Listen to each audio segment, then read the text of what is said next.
The Science of Getting Rich. By Wallace D. Wattles. Chapter 9. How to use the will. To set about getting rich in a scientific way, you do not try to apply your willpower to anything outside of yourself. You have no right to do so, anyway. It is wrong to apply your will to other men and women, in order to get them to do what you wish done.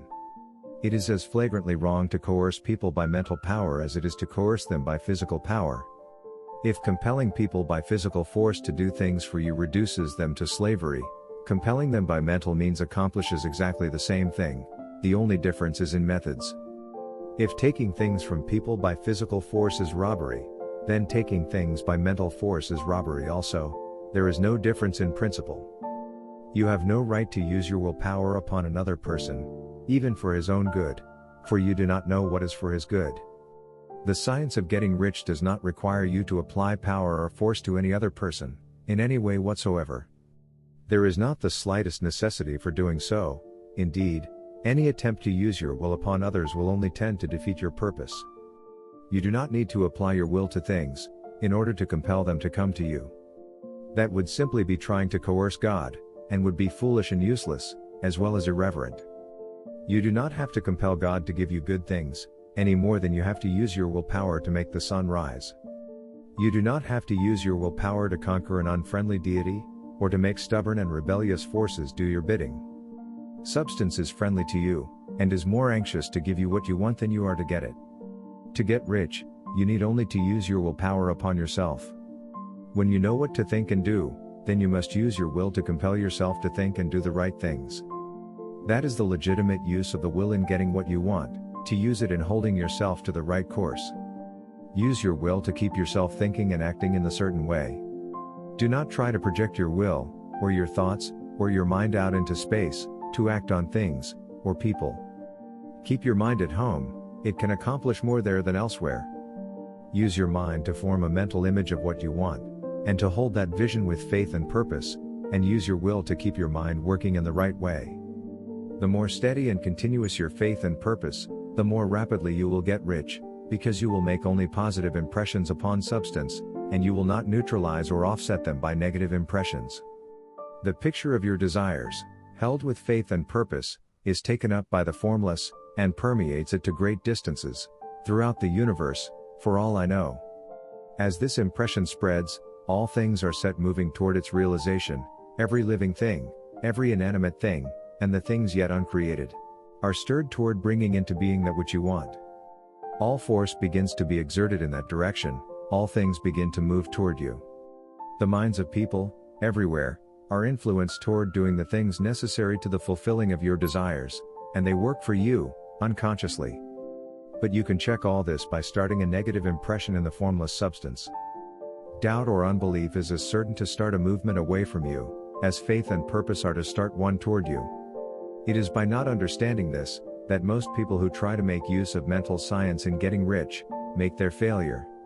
Every hour and moment you spend in giving heed to doubts and fears, every hour you spend in worry, every hour in which your soul is possessed by unbelief, sets a current away from you in the whole domain of intelligent substance. All the promises are unto them that believe, and unto them only.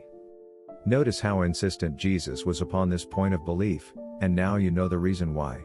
Since belief is all important, it behooves you to guard your thoughts, and as your beliefs will be shaped to a very great extent by the things you observe and think about, it is important that you should command your attention.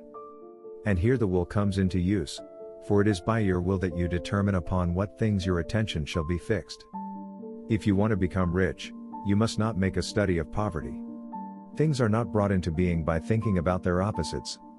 Health is never to be attained by studying disease and thinking about disease. Righteousness is not to be promoted by studying sin and thinking about sin, and no one ever got rich by studying poverty and thinking about poverty. Medicine as a science of disease has increased disease, religion as a science of sin has promoted sin, and economics as a study of poverty will fill the world with wretchedness and want. Do not talk about poverty, do not investigate it, or concern yourself with it. Never mind what its causes are, you have nothing to do with them. What concerns you is the cure. Do not spend your time in charitable work, or charity movements. All charity only tends to perpetuate the wretchedness it aims to eradicate. I do not say that you should be hard-hearted or unkind, and refuse to hear the cry of need, but you must not try to eradicate poverty in any of the conventional ways. Put poverty behind you, and put all that pertains to it behind you, and make good. Get rich, that is the best way you can help the poor. And you cannot hold the mental image which is to make you rich if you fill your mind with pictures of poverty. Do not read books or papers which give circumstantial accounts of the wretchedness of the tenement dwellers, of the horrors of child labor, and so on. Do not read anything which fills your mind with gloomy images of want and suffering. You cannot help the poor in the least by knowing about these things, and the widespread knowledge of them does not tend at all to do away with poverty. What tends to do away with poverty is not the getting of pictures of poverty into your mind, but getting pictures of wealth into the minds of the poor. You are not deserting the poor in their misery when you refuse to allow your mind to be filled with pictures of that misery. Poverty can be done away with, not by increasing the number of well-to-do people who think about poverty, but by increasing the number of poor people who propose with faith to get rich. The poor do not need charity, they need inspiration. Charity only sends them a loaf of bread to keep them alive in their wretchedness, or gives them an entertainment to make them forget for an hour or two, but inspiration will cause them to rise out of their misery. If you want to help the poor, demonstrate to them that they can become rich, prove it by getting rich yourself. The only way in which poverty will ever be banished from this world is by getting a large and constantly increasing number of people to practice the teachings of this book. People must be taught to become rich by creation, not by competition. Every man who becomes rich by competition throws down behind him the ladder by which he rises, and keeps others down, but every man who gets rich by creation opens a way for thousands to follow him, and inspires them to do so.